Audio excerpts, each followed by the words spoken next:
بسم اللہ الرحمن الرحیم۔ ایران کے شہر طوس میں ایک غریب لڑکا تھا۔ اسے علم حاصل کرنے کا بڑا شوق تھا۔ اس نے ابتدائی تعلیم اپنے شہر میں حاصل کرنے کے بعد عراق کے شہر بغداد میں جانے کا فیصلہ کیا، کیونکہ ان دنوں بغداد میں ایک بہت بڑا مدرسہ قائم تھا۔ جب یہ داخل ہونے کے لیے مدرسہ گیا تو اس کے پٹھے پرانے کپڑوں کو دیکھ کر مدرسے کے ذمہ دار نے کہا، ہمارے پاس تمہارے لیے کوئی خالی کمرہ نہیں۔ لڑکے نے جب یہ سنا تو کہا، جناب عالی، میری رہائش کی آپ فکر نہ کریں، اس کا بندوبست میں خود کر لوں گا، آپ صرف مجھے داخلہ دے دیں تو مہربانی ہوگی۔ ذمہ دار نے داخلہ منظور کر لیا۔ لڑکے نے اپنے رہنے کے لیے چھوٹا سا کمرہ کرائے پر لیا۔ یہ کمرہ بہت خراب تھا۔ اس کے اوپر ایک نالا بہتا تھا جس کے گندے پانی سے کپڑے گندے ہو جاتے اور وہ رات کو باہر جا کر اپنے کپڑے دھوتا تاکہ صبح مدرسے جانے کے لیے پہن سکے۔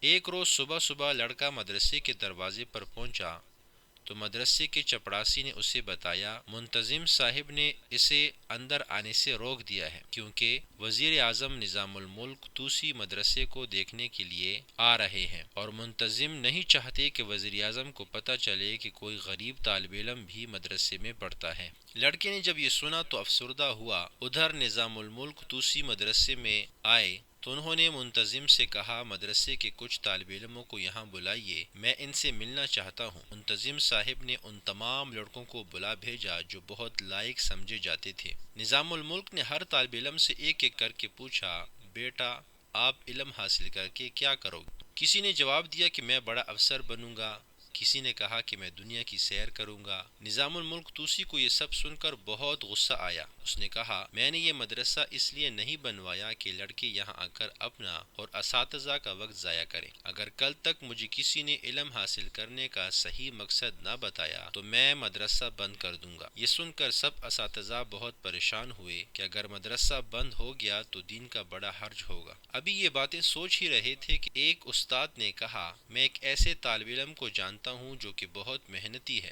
آج وہ مدرسہ نہیں آیا، اگر اسے بلایا جائے تو کام بن سکتا ہے۔ سب استاد تو اس بات پر متفق ہو گئے، لیکن منتظم صاحب نے مخالفت کی اور پھر اپنی نوکری بچانے کی خاطر مان گئے۔ یہ وہ لڑکا تھا جسے مدرسے آنے سے روک دیا گیا تھا۔ اس کو بلا کر وزیر اعظم نظام الملک طوسی کے سامنے پیش کیا گیا تو وزیر اعظم نظام الملک طوسی نے اس لڑکے سے پوچھا، علم حاصل کر کے کیا کرو گے؟ لڑکے نے جواب دیا، جناب، میں علم حاصل کر کے اللہ کو راضی کروں گا اور انسانیت کی خدمت کروں گا۔ وزیر اعظم نظام الملک اس کی یہ بات سن کر بہت خوش ہوئے اور اسے گلے لگا لیا اور کہا، جہاں ایسے طالب علم پڑھتے ہوں ایسے مدرسے کو چلتا رہنا چاہیے۔ چنانچہ وہ مدرسہ بعد میں ترقی کر کے جامعہ بن گیا اور طالب علم نے اپنا وعدہ نبھایا اور بڑا ہو کر احمد غزالی کے نام سے مشہور اور ساری زندگی انسانوں کی خدمت کرتا رہا۔ علم حاصل کرنے کا مقصد اللہ کو راضی کرنا ہے، اور اللہ کو راضی کرنے کا ایک طریقہ یہ بھی ہے کہ ایک انسان دوسرے انسان کے کام آئے اور اس کے دکھ درد میں برابر کا شریک ہو۔